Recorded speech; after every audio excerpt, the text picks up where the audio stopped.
thank you for inviting me here to your beautiful state of California. The media still claims that Hitler rolled into Austria with tanks and guns and took us over. Not true at all.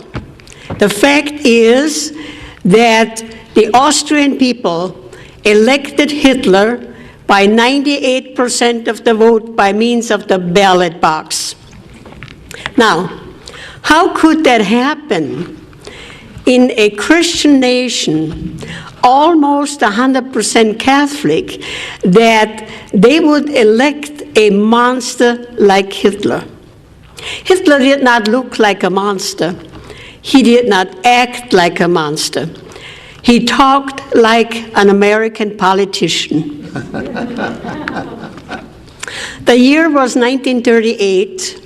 Austria was in a very, very deep depression.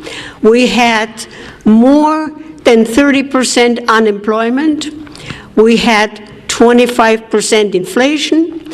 And if you borrowed money from the bank, you paid 25% interest. That's why farmers were going broke, businesses were going broke. They could not pay their mortgage, or they could not pay their taxes. What was even worse, we had riots in our cities. We had whole blocks of the cities burned down, and our law enforcement was almost helpless. They could not control the riots. The unions were calling for strikes, and industry would close, and factories would close up, hence all this unemployment. It was not unusual in my home that 30 people a day would knock on the door for a bowl of soup and a slice of bread.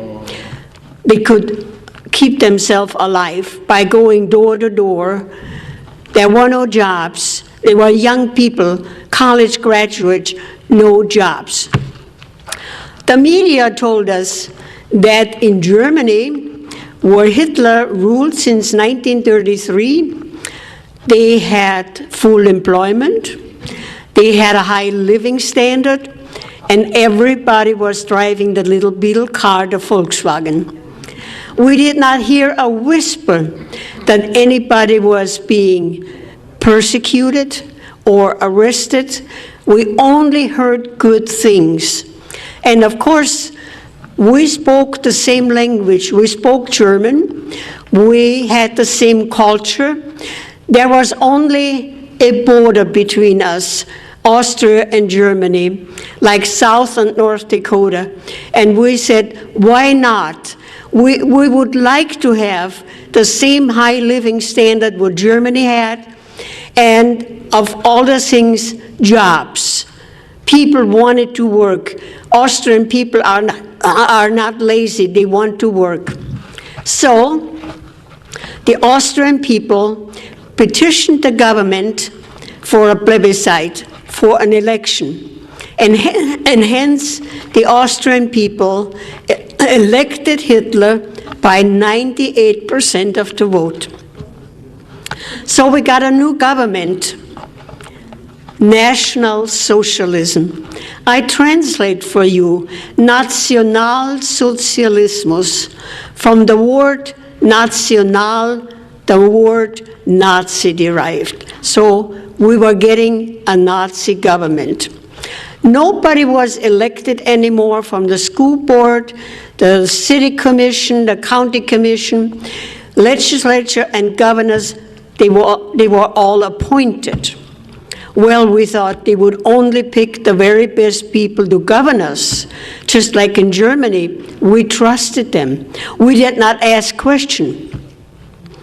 So the first thing what happened, we had to carry national ID cards.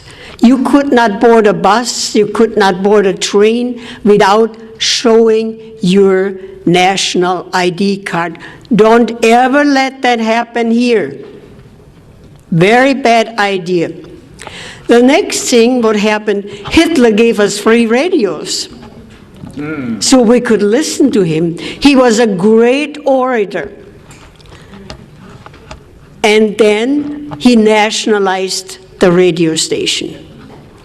And we were warned if we would turn on a foreign radio station like British Broadcasting or Switzerland, death penalty. Nobody turned on a foreign radio station because you know what the death penalty meant. So the newspaper, before it hit the street, it was being censored by the government. So the only voice what we had was the government radio station and the government-controlled newspaper. So a lot of new things happened very quick. Hitler gave us equal rights. Oh, that sounded so very good. Equal rights for everybody. Also, everybody was getting a guaranteed income from the government. The equal rights, here we call it the Equal Rights Amendment. Equal rights was designed in two components: equality, economics, and social. Economics, that was designed to equalize the country's wealth, because everybody was entitled to a guaranteed equal income.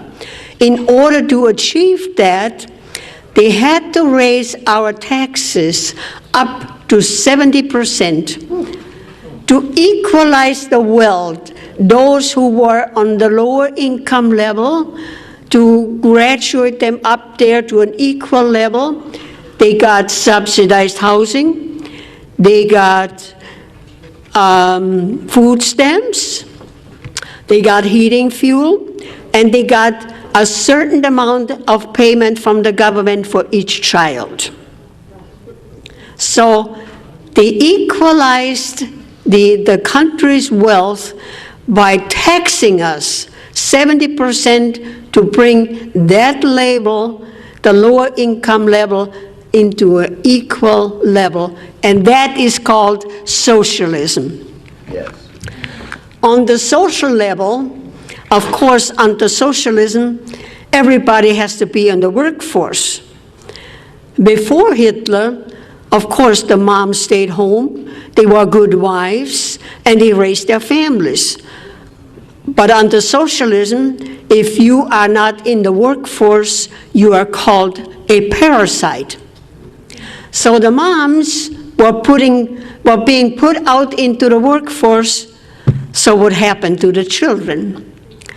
Child care centers. You could, and it was all free for everybody.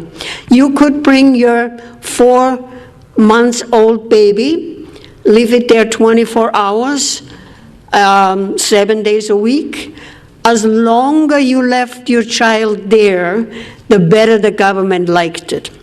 The staffers of the child care centers, they were not the grandmotherly type of women who took care of the children. They were young women, highly skilled in child psychology, to mold the little babies from 4 weeks on up how the government wanted them. The government raised our children. So that was the equality, equal rights for everybody. The next thing what happened, education was nationalized. We had a very good educational system in Austria before Hitler. I went to public school. We had a very good curriculum. We even prayed in public school before class and after class. That morning, after the election, I walked into my classroom and the crucifix was gone. And the teacher said, this morning, we greet each other, Heil Hitler. And she said, we don't pray anymore. We sing Deutschland, Deutschland über alles, Germany above everybody. And she also said, we would not have twice a week religious education anymore either. We would have physical education instead. Oh, we did not mind that. It was a lot more fun to play ball than study the Bible or learn long prayers. She also said that on Sunday we could not go to church anymore because Sunday was compulsory National Youth Day. We had to attend at 8 o'clock in the morning to the gymnasium instead of going to church. The first 2 hours we had political education. Today I would call it political indoctrination. We were being told not to listen to our parents. They were just old-fashioned old fogies. They did not understand the young people. Only Hitler did. So don't listen to your parents anymore. And besides, you had freedom and you had rights. So our parents could not tell us anymore when to come home at night. We could decide that for ourselves. The rest of the day we had sports. We got all the sports equipment free. We got tennis rackets, we got skis, everything. And the boys of age 16, they got motorcycles. And of course, everybody had to join the Hitler Youth. That was compulsory. So the rest of the day we had sports and fun. So when we returned home at night, we told our parents how much fun we had and how much better it was, and all the sports equipment we got free, much more fun than going to church. Well, my parents were very concerned, especially my mother. So when my next school term came about in October, she announced that she would enroll me in a private school with an excellent curriculum, but not much fun. Off we went to the new school, high wall around, and a locked iron gate. And as I bid my mother goodbye at the gate, I almost hated her. I thought she was going to put me into a prison. But she was a wise woman.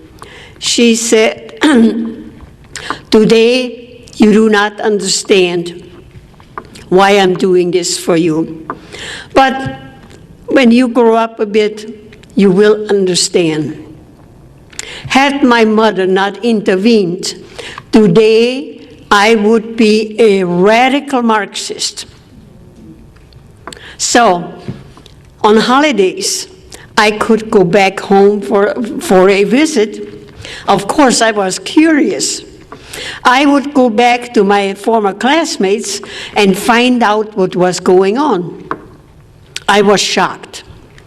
16-year-old girls were having babies for Hitler, and that was glorified. Oh, Hitler wanted a lot of babies, blonde hair and blue eyes, the master race. I was shocked.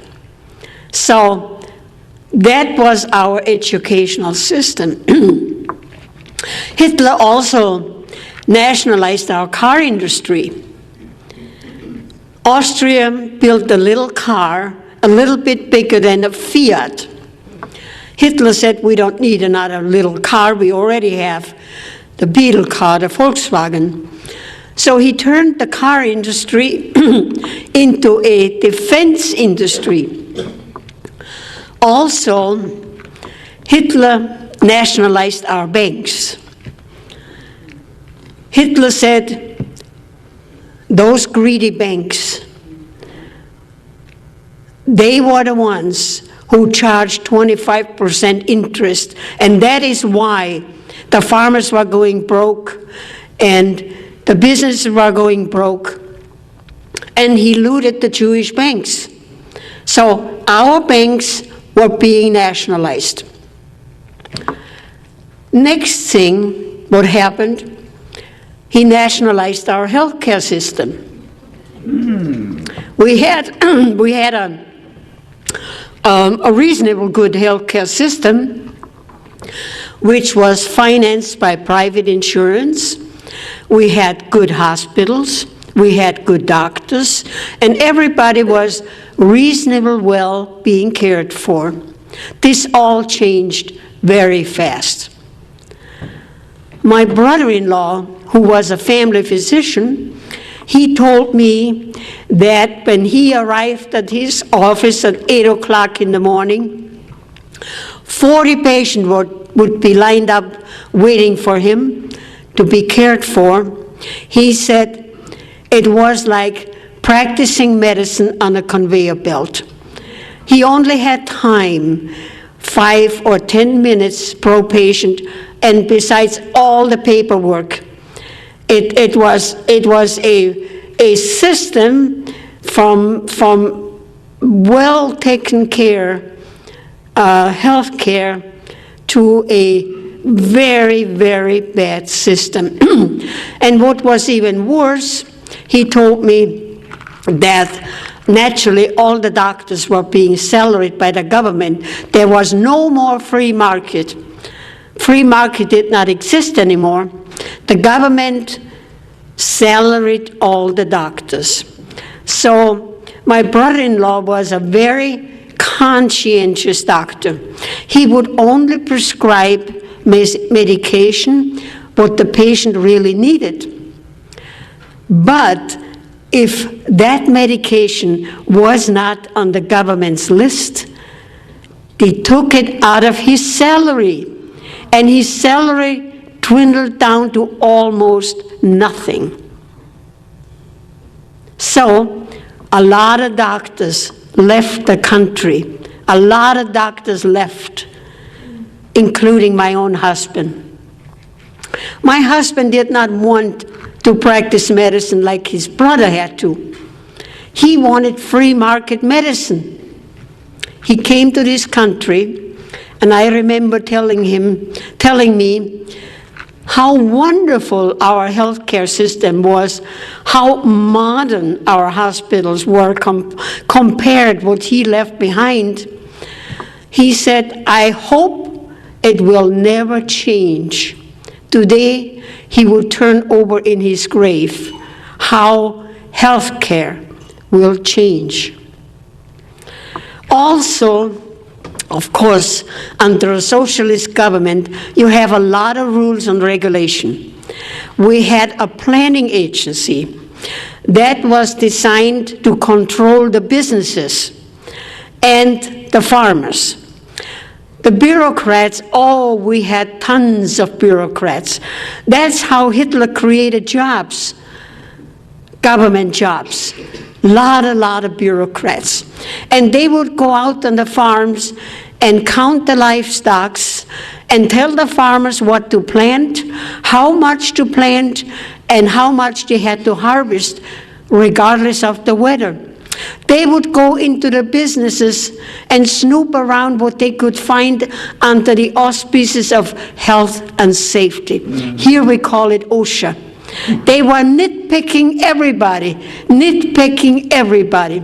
And I hear that a lot of time from my audiences, how the bureaucrats come into their business and snoop around what they can criticize and what the business owner had to replace.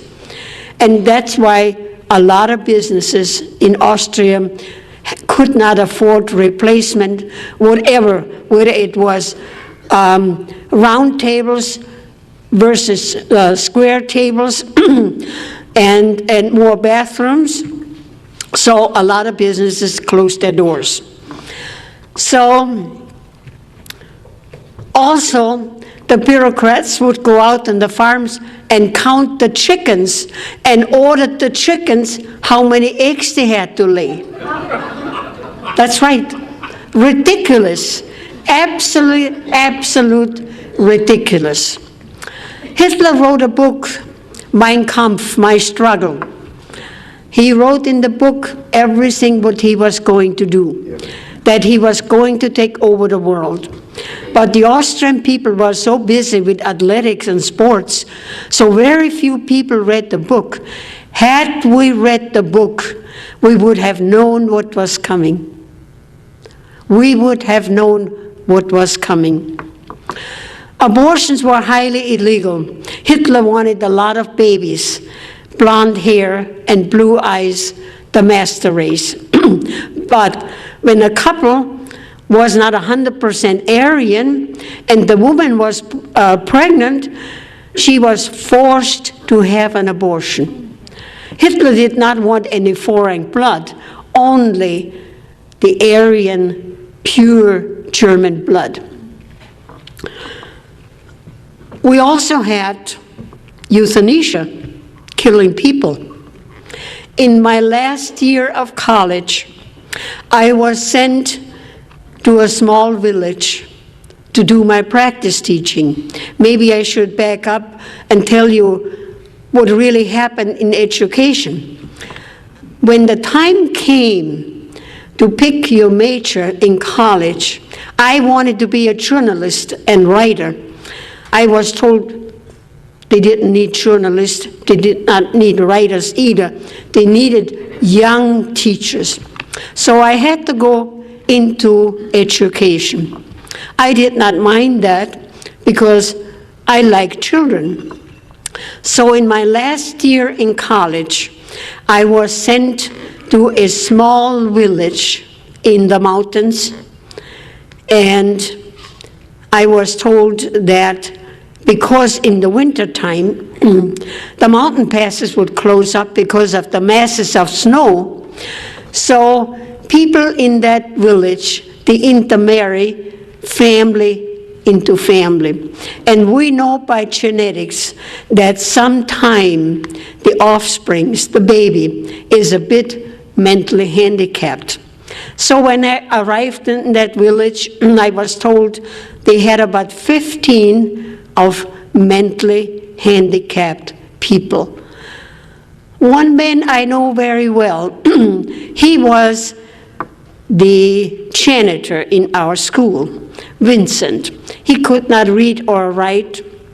He could not talk very well, but he kept our school clean. So one morning, I looked out of my classroom window, and there was a van out there from the health department. I thought, well, and all these people were being ushered into the van. And so I asked my principal, where are they going to take Vincent and all the rest of the people? I thought maybe they take him for an outing, for a picnic. The principal said, oh no, the health department came around and asked the parents if they want to institutionalize their son or daughter to learn how to read and write. Gladly the parents signed the papers and off they went. 6 months later, the letters came to the parents that their son or daughter died a natural but merciful death. The news traveled very fast in that village.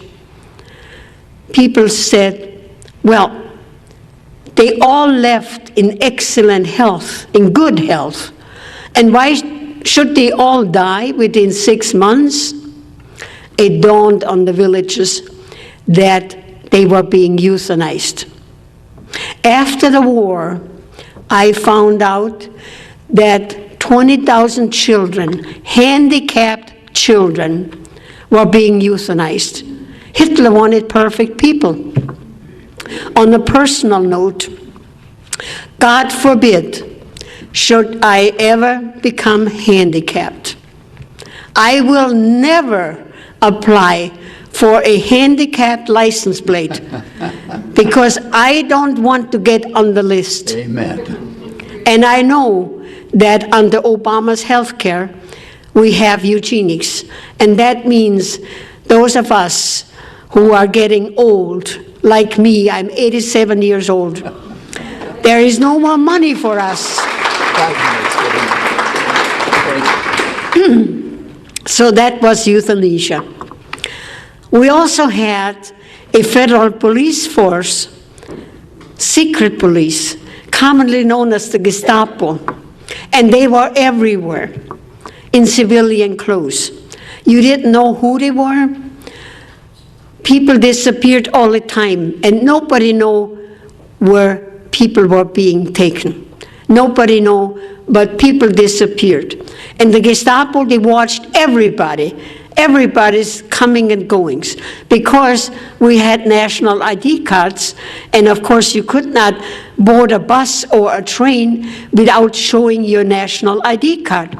They keep track on us, and we were being so scared. The most scared of everything we were of the Gestapo, the secret police. This is how it worked. Since the war was going on, all our food was being rationed. We got 1 pound of sugar a month. So if somebody in your family passed away, like grandma, you quickly took that coveted sugar coupon and went to the grocery store and bought that pound of sugar. The next day, the Gestapo would knock on your door and say, "We know that you did not turn in the sugar coupon. You bought that pound of sugar, but I am not going to arrest you. But you have to inform on your boss, your neighbor, your friend, everybody you know, and report to our office once a week." They created a network of informers. We could not trust our neighbors. We could not trust our friends. We couldn't trust anybody. We couldn't trust the mailman. Nobody. We were afraid to talk to anybody, anything political, because we did not know who was informing on everybody. A network of informers they created. I believe it was in February '09. I'm a lobbyist in our capital in South Dakota. And that morning I drove to our capital about around 8 o'clock, and I had the car radio on, and the news was being reported. And there was President Obama saying, if you hear anybody criticizing me, call the White House. Yep. When I arrived in the Capitol, I quickly went to verify. I asked some of the legislators if they heard the same story, and they said, yes, we also heard that. Can you imagine creating a network of informers, informing and call the White House? Yes, it's happening. We also had gun control. The government said that children were playing with guns, and we had hunting accidents, people accidentally shooting each other, and we had criminals again, murderers. The only way that they could track the murderer was by the serial number of the gun. So bring your gun to the police station, then we can register the serial number and we can track the criminal. And we thought that was a good idea. Mm-hmm. So gladly we did that. Not long afterwards, they said, no, it did not help. We could not track all the criminals. The best way to have no more crimes and no more people getting hurt bring your guns to the police station, and they already know who had guns because we registered our guns. Keep your guns and buy more guns and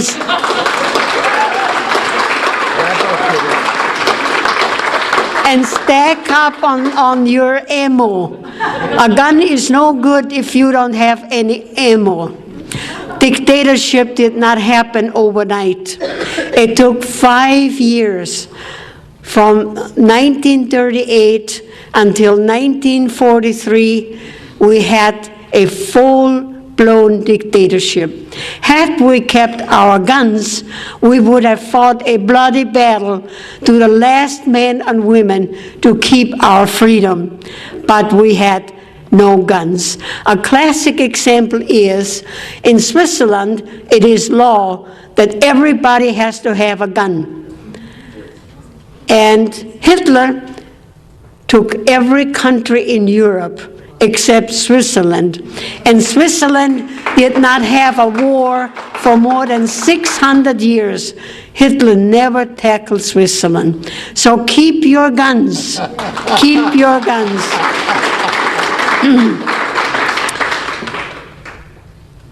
Like I said, the only information what we had, what the government provided for us, the nationalized radio station and the censored newspaper, nobody could come in and nobody could get out. We had no information, none whatsoever. We did not know that we had concentration camps.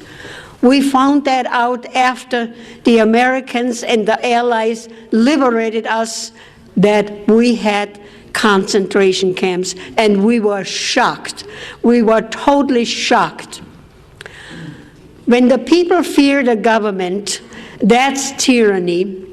But when the government fears the people, that's liberty.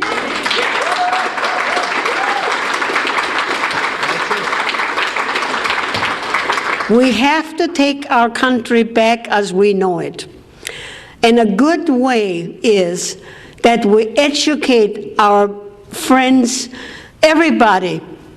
I have my speech on a DVD.